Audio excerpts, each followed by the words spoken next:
A very good morning to all my dear students. आज की labour legislation की class में हम बोनस एक्ट को पढ़ रहे हैं। लास्ट क्लास में हमने शेड्यूल 4 पढ़ा था और उसमें एक प्रैक्टिकल पार्ट था, उसमें कैसे बोनस को सेट ऑफ और सेट ऑन किया जाता है ये पढ़ा था। आज की क्लास में हम थ्योरी पढ़ रहे हैं बोनस के अंदर कि बोनस की eligibility and payment of bonus क्या होता है, बोनस की पात्रता एवं भुगतान कैसे किया जाता है। सबसे पहले अगर हम देखें तो eligibility payment of bonus and payment of bonus है हमारा टाइटल। अब देखते हैं बोनस की पात्रता क्या होती है।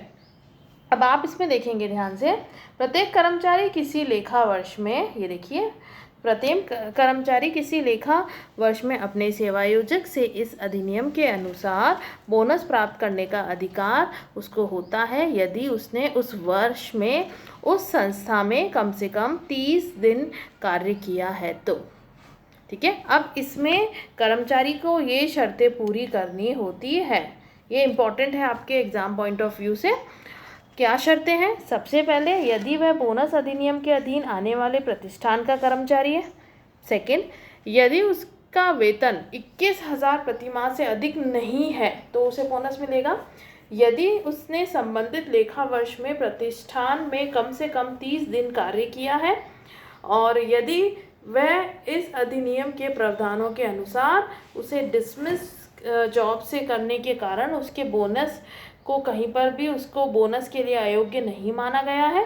और लास्ट पॉइंट आता है, जिस कर्मचारी को विधि विरुद्ध अनलॉफुल तरीके से संस्था में कार्य करने से रोक दिया गया है, अर्थात गैर कानूनी रूप से उसे नौकरी से निकाल दिया गया है तथा उसे पुनः नौकरी में बहाल कर दिया गया है, तो वह बोनस का हकदार होता है। ठीक है, तो एलिजिबल कौन होगा बोनस के लिए? जो कि इन 5 कैटेगरी, ये जो शर्तें हैं, कंडीशंस हैं, इनको पूरी करता होगा। अब ये आपके छोटे छोटे टाइटल्स हैं, जैसे ये एंटाइटल्ड पर्सन कौन होते हैं, आपको एग्जाम में पूछा जा सकता है। उसके लिए आपको मैं जो पॉइंट्स बोल रही हूँ वो आप ध्यान से सुनेंगे और जो मैं आपको आज का PDF भेजूंगी उसमें ये सारे पॉइंट्स एक्सप्लेन हैं। मैं फिर से एक बार बता देती हूँ कि जो हिंदी मीडियम के बच्चे हैं वो कुछ बुक्स देख सकते हैं, जैसे आपकी औद्योगिकी श्रम संनियम इंडस्ट्रियल लेबर लॉ की बुक आती है डॉक्टर RL नौलखा की, आप वो देख सकते हैं। और जो इंग्लिश मीडियम के बच्चे हैं वो लेबर लेजिस्लेशन की एक ND कपूर आती है, तो उसके अंदर ये पार्ट आपको मिल जाएगा। ठीक है, तो अब एंटाइटल्ड पर्सन जो है, या और भी बहुत सारी बुक्स है मार्केट में, आप अपना सिलेबस लेकर जाकर उसे बुक से मैच कर सकते हैं। इंग्लिश मीडियम वाले बच्चों के लिए बहुत सारी बुक्स हैं और हिंदी मीडियम वाले बच्चों के लिए भी बहुत सारी बुक्स हैं। पहला आता है एंटाइटल्ड पर्सन, जिसके कौन कौन एंटाइटल्ड है बोनस के लिए। अधिकारी व्यक्ति कौन है, किसके अधिकार? पहला, अस्थायी कर्मचारी, जो कि एक कर्मचारी अस्थायी हो उसको भी बोनस प्राप्त करने का हक है।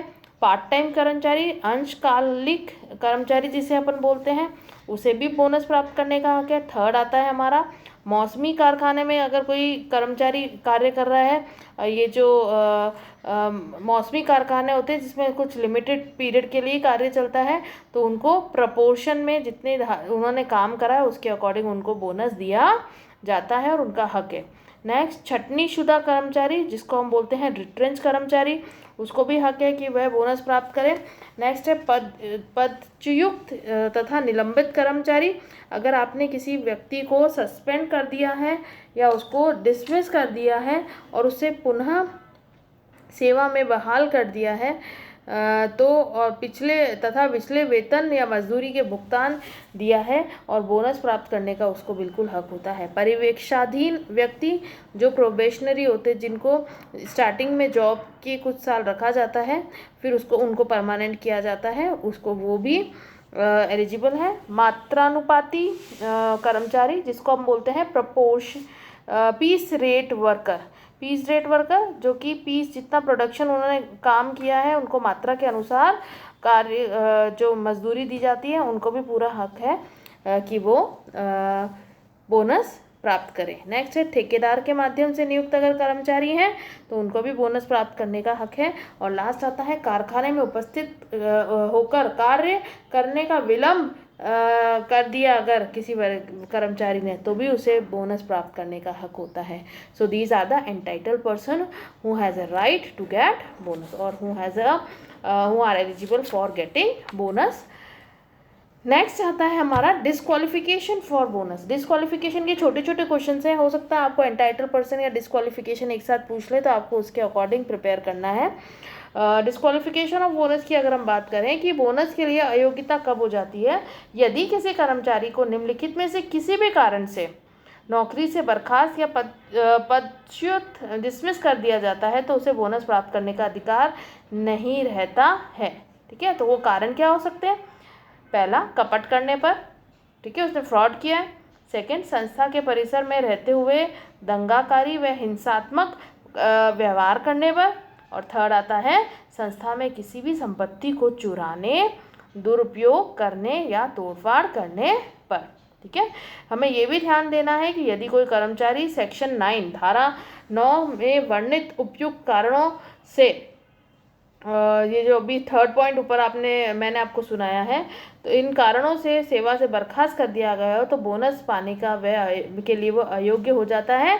यदि किसी अन्य कारण से उसे बर्खास्त कर दिया गया है तो फिर तो भी बोनस प्राप्त करने का अधिकार को वह खोता है। अर्थात बोनस प्राप्त करने का हक अगर जैसे थर्ड पॉइंट में मैंने अभी आपको बताया था, संपत्ति चुराने या दुरुपयोग या तोड़फाड़ करने, इसको छोड़कर अगर कोई दूसरा ऐसा कोई कार्य कर देता है तो उसको बोनस प्राप्त करने का उसे हक होता है। ठीक है, अब नेक्स्ट आता है payment of minimum bonus. Payment of minimum मतलब न्यूनतम बोनस कितना मिलेगा।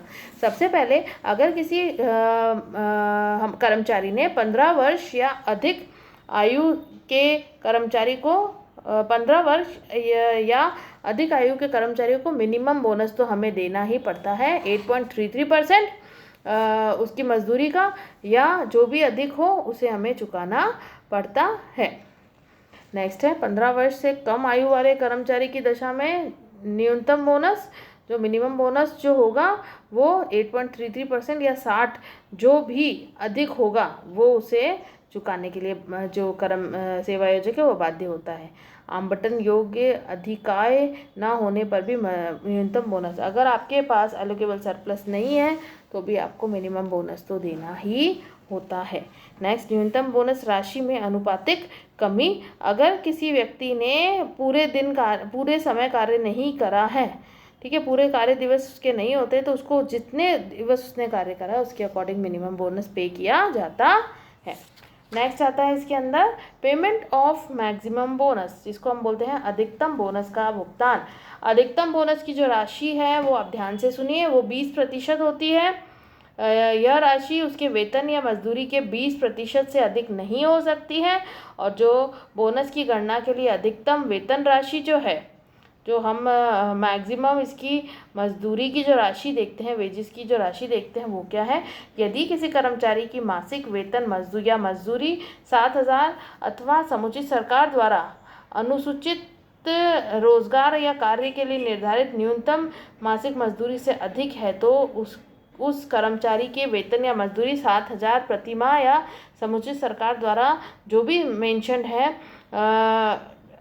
के लिए हम न्यूनतम मासिक मजदूरी में से जो भी अधिक होगी के बराबर मजदूरी मानकर उस कर्मचारी को न्यूनतम या अधिकतम बोनस की राशि की गणना की जाएगी।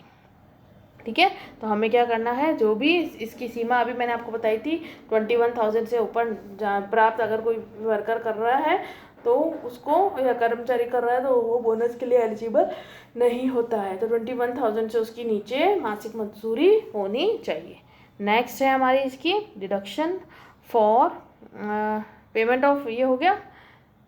इसके बाद हम देखते हैं time limit for payment of bonus. Time limit की अगर हम बात करें तो ये जैसे ही हमारा अकाउंटिंग ईयर खत्म होता है उसके 8 महीने में सेवा आयोजक को क्या करना है, इसका भुगतान करना ज़रूरी है। और विवाद अगर हो जाता है तो जैसे ही निर्णय आया उसके 1 महीने के भीतर करना है।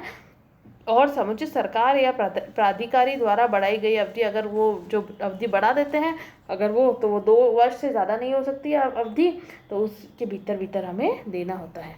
नेक्स्ट है computation of number of working days. अगर अब हम देखते हैं नंबर ऑफ वर्किंग डेज कैसे निकालते हैं हम। नंबर ऑफ वर्किंग डेज हम कैसे निकालते हैं, जो भी जितने भी दिन उसने कार्य करा है उसके अंदर हम, अगर आपने उसको ले ऑफ करा है, काम बंदी की वजह से काम से निकाल दिया, वो दिन भी ऐड होंगे। उसको मजदूरी सहित आपने अवकाश दिया है, वो भी ऐड होंगे। अगर कोई दुर्घटना हो जाती है, वो अस्थायी रूप से अयोग्य हो जाता है और अनुपस्थित रहता है रोजगार के दौरान या रोजगार की वजह से, तो भी वो उसके वर्किंग डेज में काउंट होंगे। और जिन दिनों में वह कर्मचारी सवेतन या मजदूरी सहित प्रसूति अवकाश पर, मैटरनिटी लीव पे अगर वो गया है, तो भी उसके डेज, ये सारे डेज उसकी वर्किंग डेज में काउंट होते हैं। नेक्स्ट आता है recovery of bonus due from or employer. Employer से रिकवरी कैसे करी जाती है। सबसे पहले कर्मचारी को इसको निपटने के लिए, परिनिर्णय के लिए, समझौता के लिए आवेदन करना पड़ता है। ठीक है, समुचित सरकार को आवेदन करेगा। आवेदन कर्मचारी या उसकी ओर से कोई भी व्यक्ति कर सकता है, स्वयं कर्मचारी कर सकता है, उसकी या किसी अधिकृत व्यक्ति से करवा सकता है। अगर उसकी मृत्यु हो जाती है तो उसका जो नामांकित होता है, उत्तराधिकारी होता है, वो कर सकता है। आवेदन 1 वर्ष में करना जरूरी है। निर्धारित अवधि बीतने पर आवेदन करना, अगर वो फिर भी करता है तो उससे स्वीकार किया जाएगा। और सरकार या प्राधिकारी अगर संतुष्ट है तो प्रमाण पत्र जारी करेंगे, और जो जिलाधीश होते हैं वो जो भी पैसा है वो वसूल करने का हक रखते हैं। नेक्स्ट आता है special provision with respect to bonus link with production and productivity. ये क्वेश्चन आपको एग्जाम में पूछा जा सकता है। अब कभी कभी क्या होता है, एम्प्लॉयर ये ऑप्शन देता है अपने एम्प्लॉयज़ को कि आप प्रोडक्टिविटी से बोनस को जोड़ लो। उत्पादन या उत्पादकता से जुड़े बोनस संबंधित कुछ विशेष प्रावधान है कि आप प्रोडक्टिविटी से जोड़ दो, लेकिन ये जो अमाउंट है वो कभी भी 20% आपकी सैलरी से ज़्यादा ऊपर नहीं जाएगा। अधिकतम 20% बोनस की जो वो राशि है वो उससे ऊपर नहीं जाएगी।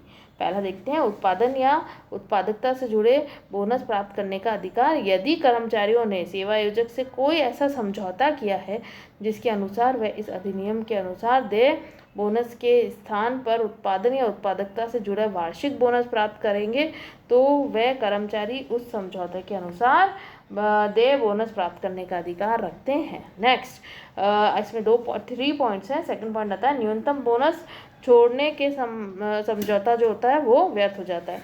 अगर कोई एम्प्लॉय अपने एम्प्लॉयर के साथ ये जो प्रोडक्टिविटी से लिंक्ड बोनस लेने के लिए राज़ी हो जाता है, तो जो मिनिमम बोनस का जो समझौता है वो व्यर्थ हो जाता है। नेक्स्ट, अधिकतम 20% बोनस दिया जाएगा। इसमें उत्पादन या उत्पादकता बोनस के समझौते में से भी कर्मचारियों को उनके द्वारा अर्जित वेतन या मजदूरी का 20% से अधिक बोनस की राशि प्राप्त करने का अधिकार नहीं होता है। ठीक है, लास्ट पॉइंट आता है special provision with regards to new establishment. जो नए संस्थान खुलते हैं, जब अब नए खुलते ही संस्थान तो बोनस देने से रहे, क्योंकि उनको इस्टेब्लिश होने में टाइम लगता है, बोनस अर्न करने में प्रॉफिट अर्न करने में, प्रॉफिट को इंक्रीज़ करने में टाइम लगता है, तो उनके लिए एक प्रोविज़न बना हुआ है। प्रथम 5 वर्षों में लाभ होने पर बोनस। इसमें यह कहा जाता है कि प्रथम 5 वर्षों में अगर उनको लाभ हुआ होगा तो वह छठे वर्ष से बोनस स्टार्ट करते हैं। छठे तथा 7वें वर्ष में जोड़ने व घटोतरी के प्रावधान कुछ संशोधन के साथ लागू हो जाते हैं। तो छठे और 7वें वेतन के अंदर हम ये करते हैं। नेक्स्ट है 8वां लेखा वर्ष में जुड़ने या घटाने के प्रावधान धारा 15 के अनुरूप किया जाते हैं। जो सेक्शन 15 है उसके अंदर हम 8th ईयर के अंदर हम वैसे बोनस पे करते हैं। तो ये हमारे यहाँ पर हमने बोनस एक्ट फिनिश कर लिया है कि स्पेशल प्रोविजंस बने हुए हैं रिगार्ड नए एस्टेब्लिशमेंट से रिलेटेड 3 पॉइंट्स है। आपको ये पॉइंट्स एग्जाम्स में लिखने हैं। अब असाइनमेंट जो है इस टॉपिक से रिलेटेड एक तो ये है कि आपको payment of minimum and maximum bonus से आप क्या समझते हैं, और डिस्क्वालिफिकेशन फॉर बोनस कब किया जाता है ये ध्यान में रखना, और special provisions for new establishment क्या है आपको वो एक्सप्लेन करना है। यहाँ पर हमारा जो बोनस है वो हमने फिनिश कर लिया है। अगर आपको इससे रिलेटेड कोई भी प्रॉब्लम है तो आप मुझसे व्हाट्सएप पे पूछ सकते हैं। Thank you so much.